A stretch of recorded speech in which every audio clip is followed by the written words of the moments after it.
Good morning. It is Friday. I was going to say Thursday. Thursday again. It's Friday, June 26th. Summertime in Michigan. Good morning, Jeff. Yeah, he was a good guy. I wrote more. A friend of mine just said he gave her her first essential oil. He was this beautiful Italian man that he and his wife had, I think, 6, 7 children. But they moved to Michigan and didn't have anywhere to go, and my parents said, live with us. And I think Darla and Nino, their first daughter, and my brother Nino were born within like months of each other. And just our families, just, our whole lives. He had a shoe store called Edison Shoes. And it was downtown in my hometown, about 4 blocks from where I'm sitting right now. And he was so cool. He had I don't even know how to, a platform that kids would walk up, probably adults too, would climb up these little stairs, and then you sat on a bench, a long bench, and he could stand, instead of bending down on the ground to put shoes on you, he would stand at his level, and you would be up on this bench, and he would sit there and fit your shoes. And he taught me, I remember, how to tie my shoes. He tied the knot, showed you how to tie the knot, and then he said, and there was once a rabbit, and the rabbit didn't have any ears. And then the rabbit grew one ear, and then the rabbit grew the other ear. And then he did it that way where you flipped it and tied it. Joe Scrima. Yeah, he was cool. And always had a food, how I am around people. I'm like, oh, that food, I'm a nutritional counselor, and so I've always done that. But I got a lot of that from him and from another uncle, Joe, who was also a juicer and had a health food store in Benton Harbor. And that's a whole other story. But he was really cool. And I bought my first pair of Earth shoes from him, my first pair of Birkenstocks, and I was like 9. I think I was 8 when I got my Earth shoes, maybe 7. Yeah, I should have been living in California. Yeah, I did, other lifetimes. And I did in this lifetime. And I will. As soon as I get back there. But he was living in what they call the Towers, a few blocks from here. And since I saw him at Christmas, and I saw him in January because he would rebuild my Birkenstocks. There's a bone, in a metatarsal bone that would be irritated when I wore Birkenstocks. And so he knew how to cut out this little part of the cork and refit it. And he would refit our shoes. He re-engineered shoes. And he also did, I could show you. Hold on. I think.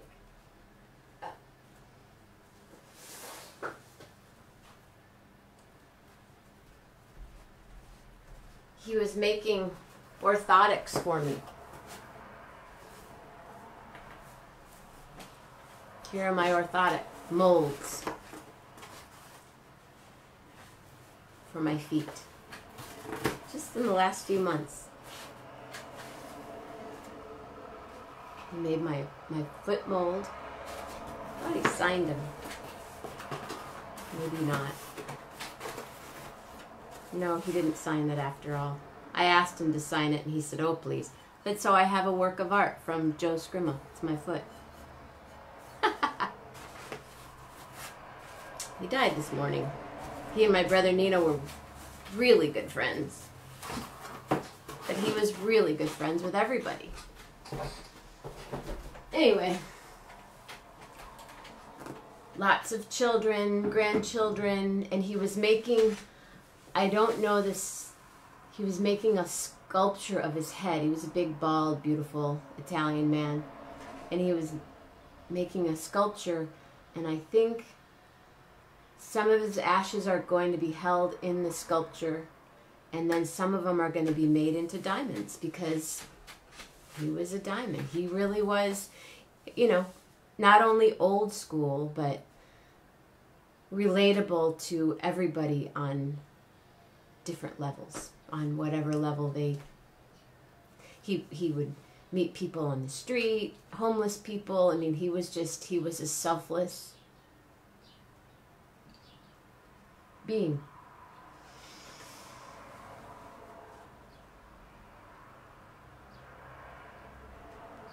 Lost for the world, but he wasn't physically in a good place. And he was living in this tower. Oh, that's right. And so about once a week I'd call and go, "Hey, Joe, I'm going to come by." Couldn't go in the tower, right? So I would stand at the bottom and wave and hold flowers and hold Lillian and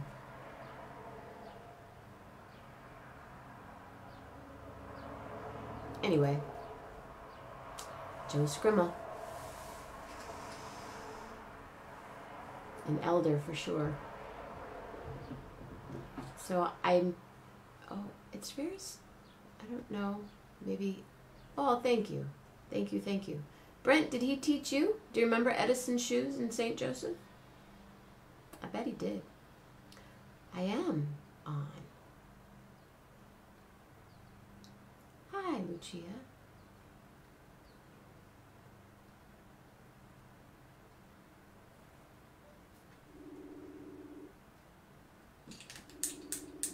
It's Fridays with Armando. Hi. Oh, hi. My mom and I were reminiscing about your father this morning. But then... Your mom and my dad have great history together. Yeah.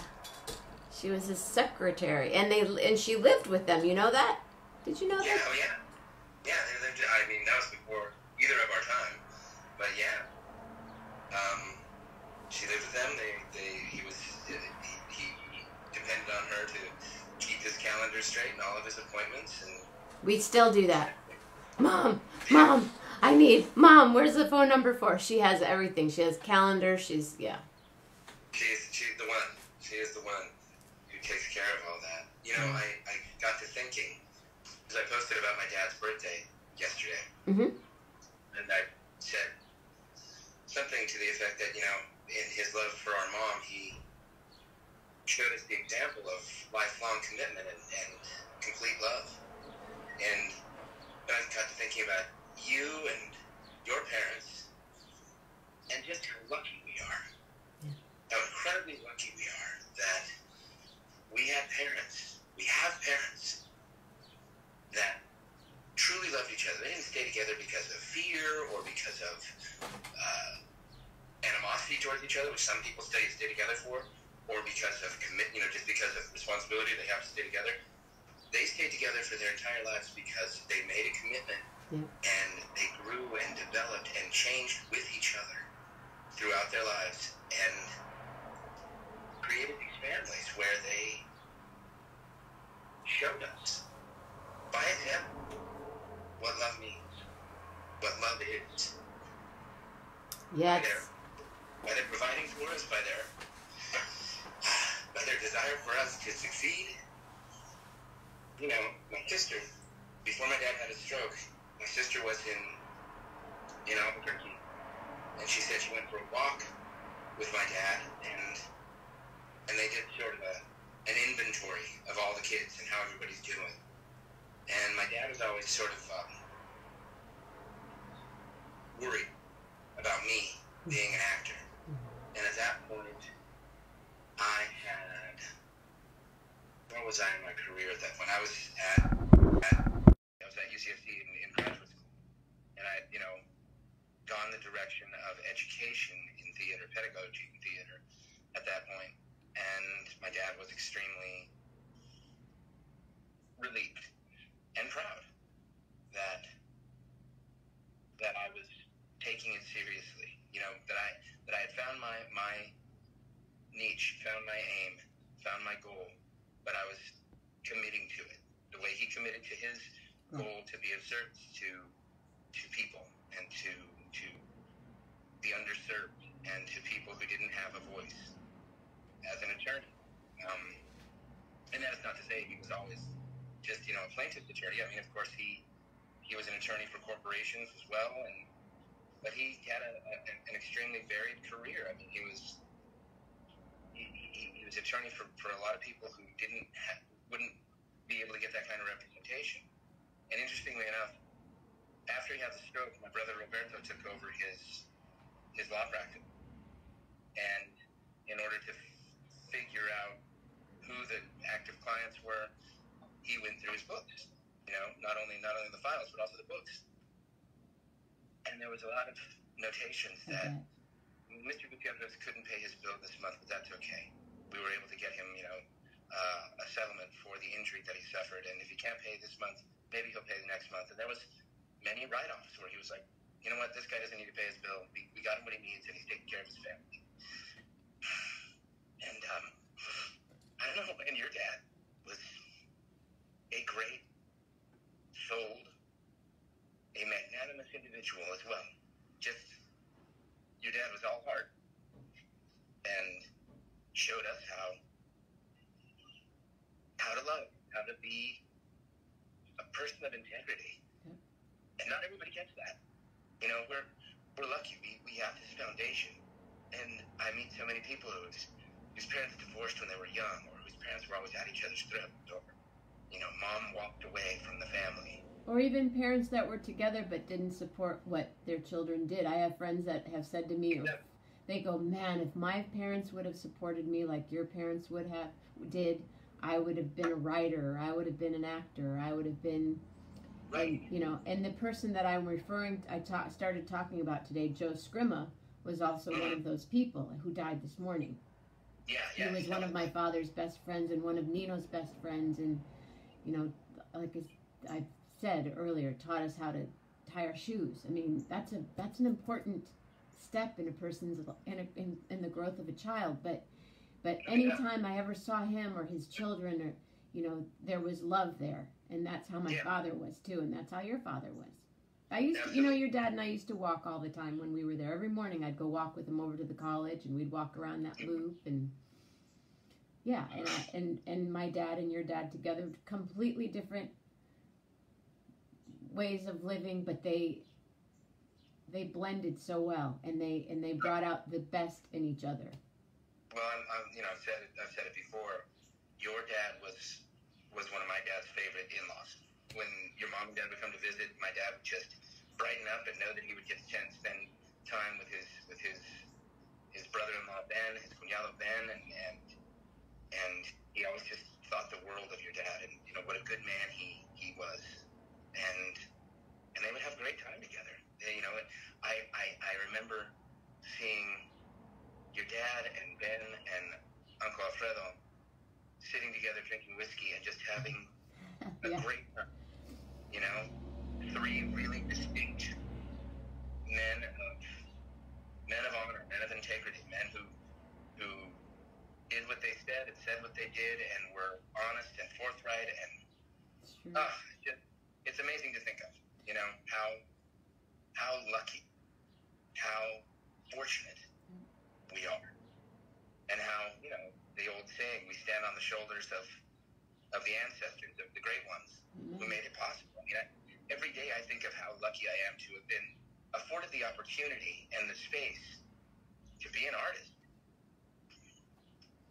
You know? Yes, I know. Here we are. Yeah, I know. Speaking of your house, how's it going? What's happening? How's your Airbnb and your home away from home? And well, here at the home away from home, out on the front porch, enjoying a 64-degree morning. It's overcast here in LA. They've actually started the renovation in earnest. at the other place. Good. They ended up taking out all of the kitchen cabinetry. They originally were only going to take out one side of the cabinets, and then they decided, I guess the insurance company decided they would cover everything. So we had to go over there last week and clean out the rest of the kitchen cabinets. And when we went back a day later, the demolition happened and our kitchen was completely empty. And so we're now not allowed to go into the house while they're doing the renovation. I mean, we can contact our landlord and he can make an arrangement if we need to go in and get something. But it's happening, and as of 2 weeks ago, he said it was going to be at least 60 days. Oh, wow. So we're here in the temporary place, at least for the rest of the summer, which is fine. I mean, we're comfortable. We've gotten to a place where we have a routine here, and it's great having the front porch space and the yard, and we've had folks over for physically distant coffee, and we've had a couple of folks over for dinner. We had my niece, Leah, my sister Christina's daughter, who lives down here. Mm-hmm. She spent a lot of time up in the Bay Area right after the quarantine. She went up there and stayed in Christina and Trey's house in the city because Christina and Trey were at the other house up in Healdsburg. They, just before the full lockdown in San Francisco happened, they went up to Healdsburg and decided they would stay up there because it's so much easier to be physically distant. House, up in for another 2 miles. They're up in Sonoma. It's gorgeous up there. So pretty. It is. And Trey's been bicycling, and Christina's just been doing projects, and we stay in contact. Good. But Leah was here. Leah and her boyfriend came for dinner. Great to see her. And my glasses are filthy. I'm not going to put those on. I don't know where mine are, so I can't join you. No, you said, I was going to put them on, but it looks like I put gravy on them or something. I'm not sure. Could be. Could be. You never know. Stuff happens. Hey, Corona Roki was great last night. I haven't watched the whole thing, but the folks who I saw, Fantastic. good heavens, I was way intimidated. I was so intimidated getting on there after seeing, Rain. Good Rain's heavens. great. What a British. She's amazing. She's incredible. Everybody, well, from start to finish, Phyllis started the show, and then Joe McBride, who is a pianist, singer, musician extraordinaire, just incredible guy, who lives in Dallas, and then Ruth, and then my friend Walsh, who I'll be hanging out with this weekend playing music. He's like 25 years old, and he played a Bob Dylan tune, Mr. Tambourine Man. Oh, wow. It's a good song. And it just went from there. It just kept going. And Delilah took the week off, so we have Delilah to look forward to next week. Oh, cool. Yeah, she's got a surprise for us. I will be working next week, but I'll try to see it, after the fact, or I'll try to dial in if I can. Dial in. It's Corona Roki it's the bomb shit. Oh, it's great. Yeah, and I've been working a lot. One of our waiters, a guy who works at the other restaurant, works at Cindy's, and worked just Sunday brunch at Fox's. He was a fill-in guy and worked Sunday brunch. Oh. He had some financial and personal considerations about coming back. He came back for a little while, and then it just wasn't working for him. The money has changed, and you've worked as a waiter before. When the business changes, and all of a sudden it's like your tips have gone down to 30% of what you were making before. All of a sudden it's like, okay, I got to do something else. So this guy left, and now the last weekend I worked doubles on Saturday and Sunday. I'm working doubles this Saturday and Sunday. And I was supposed to work a double yesterday, but then one of the ladies who worked during the day generously offered to take the night shift. They take the dinner shift, and I said, yeah, sure. I wondered why you were available last night. That's great. Yeah. Hey, I have to ask you a big favor. Yes. I've just been gifted something at my door, and I want to go get it. Do you mind entertaining the troops for a moment? I would be happy to. Ladies and gentlemen, Armando Ortega. Hey, y'all. So I hope everybody's doing okay out there. I mean, we're just sort of bumping along here. My wife and I are both actors. My wife is work. I mean, it's not paying work right now, but she's doing a play reading this morning. She's about to start, in about an hour. She's reading a full-length play, reading a role in a full-length play. And I can't say much about this, but she's got an offer for a really nice paying job in August because production is starting to open up here in Los Angeles. A friend of ours just booked a commercial, and he auditioned remotely, and he writes a Facebook post called Quarantine Chronicles, and it was very interesting. He had to travel. He had to go to Alabama to do this commercial, and so he detailed the whole situation. The airplane was not very full as he was going, and when he got to the airport, usually as an actor when you're traveling, they'll try to coordinate all the actor travel so that several actors get to the airport at the same time roughly, and then there'll be a transportation van to take all of them to the hotel or to the set, no matter wherever they're going. Well, now they had a 15-passenger van for him alone, so he could be physically distant from the driver. And then going to set, there's a thing called craft services. And craft service in the past was a table with all kinds of snacks and coffee and cookies and M&Ms and chips, and you would reach into bowls and get your stuff. Well, now that's changed, of course. So no more reaching into bowls, anyone. No, absolutely. So craft services was a little bag with some snacks for him, and the lunch was a box lunch, a nice lunch, but a box lunch. And he also said that only the key people were on set, whereas there would be, in the past, there would be 3 people from the makeup department and, a bunch of people from lighting and a bunch of guys to move set pieces. Now they only had key makeup person, key lighting person, director of photography. And I think the director was remote. He was in a booth or in a van somewhere watching everything on video and, being the voice of God over a PA, asking the actors to do whatever he needed them to do. So that sort of looks like what production is going to look like. TV production and movie production is going to look like for a while.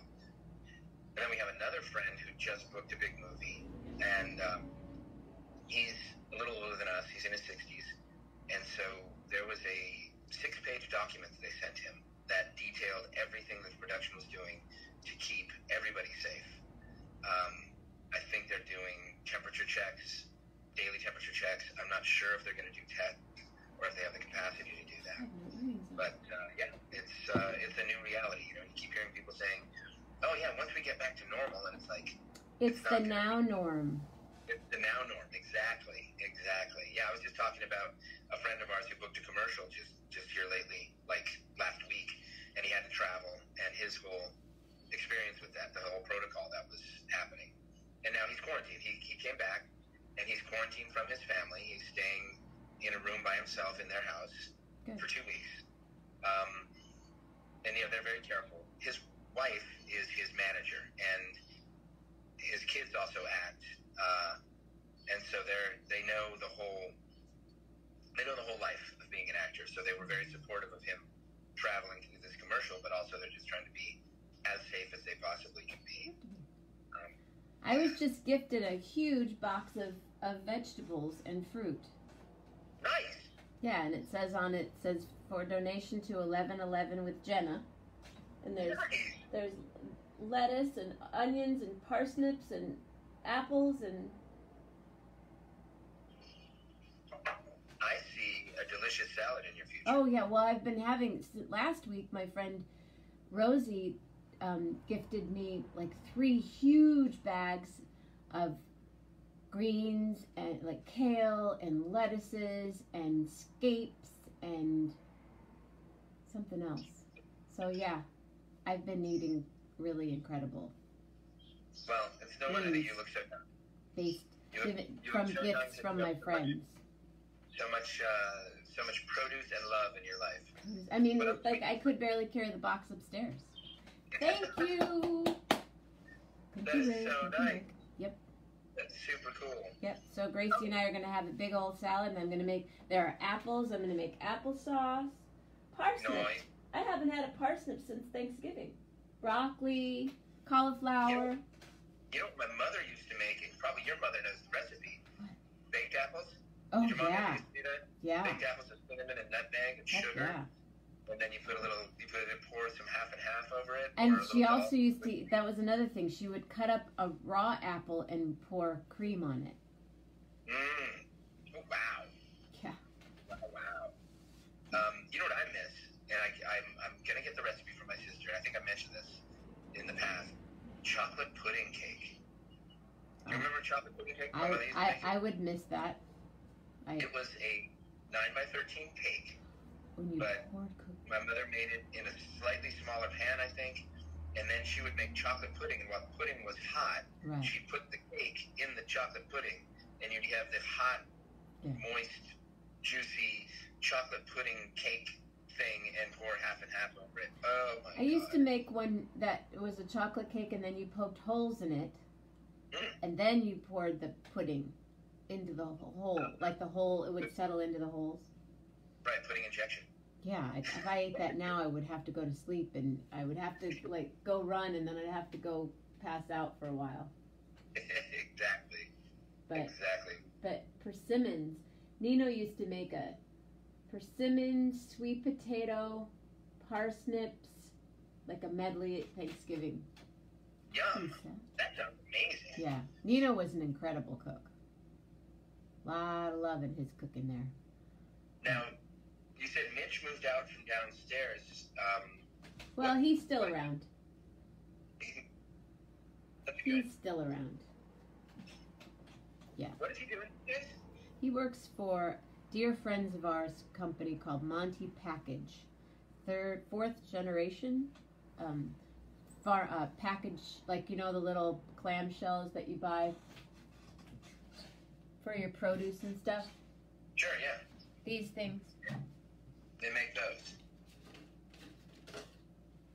These things. Oh, wow. I mean, like, but they have, you know, all kinds of farming, all kinds of packaging for all produce. Speaking of, I didn't plant my celery yet, but look, guys, I have to go. I must plant it today because it's taking over my kitchen. Oh, wow. Did you just have it in water? Yeah, it's the base of the celery Right, right. that you trim off. Take a couple of the outer parts of the celery off, and then they root. That's amazing. And then you plant them. That's so cool. Lovely. Yeah. I'm the only real celery fan here. Oh, Usually, I drink about 16 ounces a day. that's great. I don't juice. I need to become like more. I need to eat more healthily. I eat whatever I eat. You know what I mean?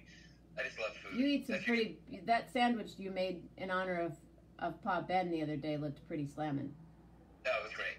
It was really tasty. He would have loved it. And you know, and my dad loved food too. He loved going out. He loved my mother's food. Oh my God, he loved my mother's food. We all loved my mother's food. Come on, she was an incredible cook. Your mom is a really good cook too, right? She's a great cook. She is. Yeah. And we just Wow. and I like to. I'm doing more cooking now, and for over there I make something almost every day at the house, and we all hang out. Good night, goodbye, Jeff. See you. So tonight, thank you, Jeff. Yeah, Joe Scrima. Yeah. He's here for sure. Oh, no doubt. No doubt. Tonight, my friend Patrick Liddell is going to be here, and he's an incredible young, super talented musician that lived in Illinois and that we met, and then he moved to Oakland, and we've seen each other in Oakland, and I'm actually going to record on his new album, but he's going to be here tonight. And then Melanie DeMore is here tomorrow night, and then my friend Don Braden, who's a super groovy saxophonist friend that lives on the East Coast. So we'll be traveling east to west, west to east. Now, Don Braden, that name sounds familiar. Oh, sure. Has he been a guest on other people's recordings? Oh, yeah. Has he sent Oh, yeah. people? Oh, yeah. He's quite prolific in his in his playing and where he's played and who he has played with. Google him. Google Don Braden, Braden. And Melanie, so no Gary Lambert tomorrow night. No one more Saturday night with Gary Lambert. But Melanie has been here most Saturday nights as well, so it'll be fun to have her on. And then Rain's going to finally be in she was one, I think she was my first guest. She's going to be back on. When is she going to be on? Whenever she's not working, because she works all the time. And she's a professional singer, right? That's her gig. Actress, entertainer. She has a whole. She's a breast cancer survivor, so she's an advocate and does a lot of work around breast cancer, but also has a campaign. Prunes are sexy too, and she wears this big prune outfit, and she goes to parades and she acts. She's incredible. Yeah. That's great. Yeah. And she's in she Vegas. Sings. Yeah. She's a Vegas person. That's great. Yeah. Wow. She lives in Las Vegas, Nevada. Wow. People actually live there. Yeah, I know, right? I have some cousins on my dad's side. They live in Henderson, right outside of Vegas. I think it's Henderson. Yeah, I've driven to Vegas many times, and I think it's Henderson. Oh, have you driven to Vegas from LA lately? Not lately. Okay. Like, not in 25 plus years lately. Oh, okay. Hi, Diane Bond. On the 15th, when you come over that rise, and you're about 35 miles out of Vegas, okay. Coming over that rise, and then there's sort of a plateau, and then you come into kind of a desert plain. There is now I think you can Google it. It is a solar farm that looks like it's from a science fiction movie. Hold on. My garden is being worked on. Hold on. Okay. Anyway, if you take that trip... Not my garden, the lawn. ...to Vegas, the solar farm looks like it's from a science fiction movie. There's a main central tower that has a mirror on it. Then there's all these other solar mirrors that are trained by computer to focus their absorption of solar light to this one central mirror. And there's this huge, water tower. And I think Elon Musk owns it now. Sounds like an Elon Musk creation. But I think Elon Musk purchased it, and it's so bright. It almost makes you drive off the road because it's glowing there in the desert. And the thing is, they developed a technology that, since the incredible solar heat gets focused on the central mirror, the water in the tower stays hot. So even after the sun goes down, you have hot water to run a turbine to create electricity. It's really incredible. It's one of those things where it's like, damn, this is next level of solar power. Sounds really cool. The one unfortunate byproduct, and I shouldn't laugh, it's kind of horrible. It gets so hot near the main mirror on the top of the tower that birds get fried. Oh. Birds fly through, the yeah, I've read about this. The solar wash, and fall to the ground. So.